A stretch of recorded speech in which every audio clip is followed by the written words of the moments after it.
I mean, listen, the New York Knicks found a way to break my heart in every way possible this season. And they have not let me down in that regard.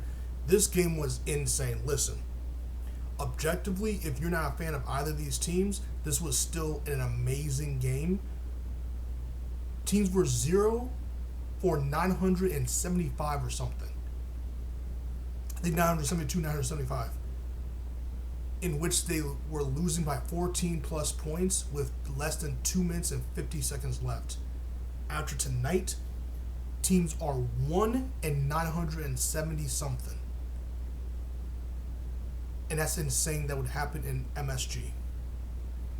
The Knicks should have won this game by 16 points minimum. But a couple of factors. At the bar, I was at the bar watching this game, and people were like, "Why are you so upset at Naismith?" And this was before he went off. I was like, because I know what type of player he is, and I know the longer he's engaged in this game, and the longer they allow him to, if they ever allow him to find his groove, we're going to be in trouble. He found it. This was more impressive.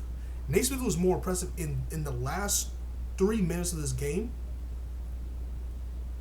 than T-Mac scoring the points against the Spurs.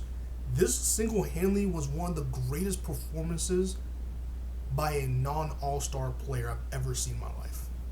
I'm being very serious. He turned into Klay Thompson. One of the most impressive games I've ever seen in my life. Listen, there's a lot of ways to lose a game. The Knicks found every single way to lose a game in the last 50 seconds. Make your free throws. Make your free throws. Make your free throws. Terrible. OG has to catch that lob. He has to. He has to. There was many chances the Knicks had to put this game out of reach. Besides the fact that they're up 14 points with less than 2.5 minutes to go. Now, it's not like they just allowed Naismith to just go nuclear and go like score 5 threes in a row. But they could have played better offensively. Offensively, they didn't score as much. Shout out to Jalen Brunson. He did everything he could in regulation to not let this happen. And the rest of his team let him down. You cannot be secure with any type of lead in this league. Because clearly anything could happen. The Knicks prove this playoff run that anything can happen. They were down in game 1 and 2 in the Garden. They were down by combined 40 points and came back to win both those games. They should know, until the 0-0's on the clock, you did not win the game. You've got to stay aggressive. You've got to finish games. And this is the thing I always say. The regular season is a body of work. It will tell you what you're going to allow and not allow in the postseason. The Knicks have trouble closing games.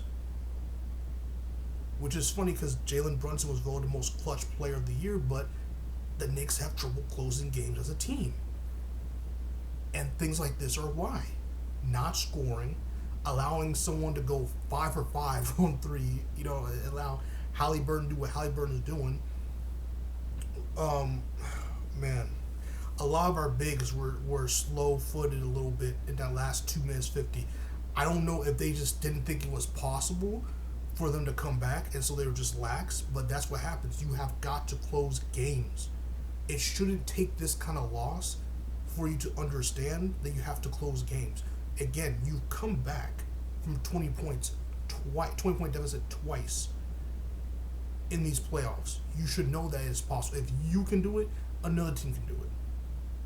You've seen what Halliburton and this team has done in this season, but especially this postseason, and you allowed it to happen to you again. You can now allow these kind of teams, being the Pacers, to have hope in these games. It was a terrible way to finish a game. Again, it was a wasteful game because everyone played very well. Deuce McBride hit some big shots. Josh Hart was doing his thing. He could have had a better game, but he was doing his thing. OG had some timely shots. and some timely defense. Mikal Bridges, Jalen Brunson had 40. Karl-Anthony Towns had like 35 or something like that.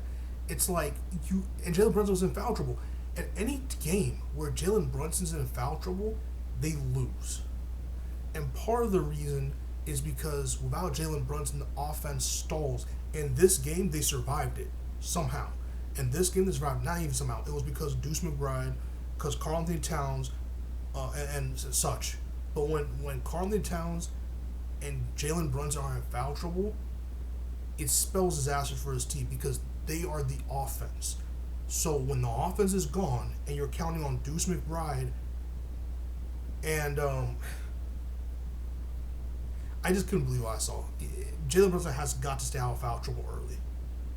He can't do these long sit-down stretches because when he does that, they don't score as much.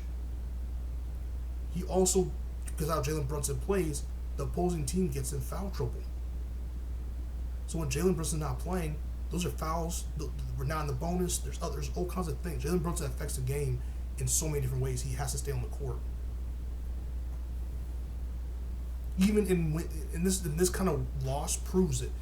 When Jalen Brunson gets in foul trouble, the Knicks finds any way to lose the game. They just do. They just do. And it's very unfortunate. So I don't know how the Knicks are going to respond game 2 on Friday. It should be to come out and play even harder. Play even harder. In my opinion, the Knicks today, despite how they lost, proved to me they are the better team. Not just on paper. They are the better team on the court. But when you do not know how to finish games, you will lose every time. And I don't care what anyone says, the better team will win the series. The Pacers can rise to the occasion and win the series. Do not let them sweep you at home. Because if you do, it's going to be a long 2 games in Indiana. A very long 2 games. This was an unacceptable loss. This was embarrassing to lose in your first Eastern Conference Final since 2000. And I'm hoping, you better pray you get another Jalen Brunson and Karl-Anthony Towns game like this. Because you wasted it. You wasted a damn near combined 80-point game almost from the two of them. Embarrassing. Very embarrassing. They better dig deep and learn how to finish games and go on in game 2. Start firing on all cylinders. Because right now, this Indiana Pacers is playing with house money. They're playing with house money. And it's all your money to lose. Now the pressure's on you. Pressure's on you to not get swept at home. Embarrassing. But on the other side, Pacers, amazing comeback. Amazing comeback. Whoever called, or whoever the 3 people that called Tyrese Halliburton overrated, there you go. Put some respect on his name. Put some respect on his name. But I'll say this. If the Pacers are going to have to depend on Nesmith turn to prime Klay Thompson to win 4 games in this series, they're not going to be in good shape. So they need to come out with some fire, and they will. They have all the motivation in the world to come out game 2 and destroy the Knicks. So the Knicks better come out knowing this team is going to come with everything they've got to sweep you at home, to take your advantage away from you. And you better be coming to defend your home court and win and tie the series going to Indiana. I'm telling you right now, Indiana is going to be a very difficult place for them to play in. It's a very difficult place to play in.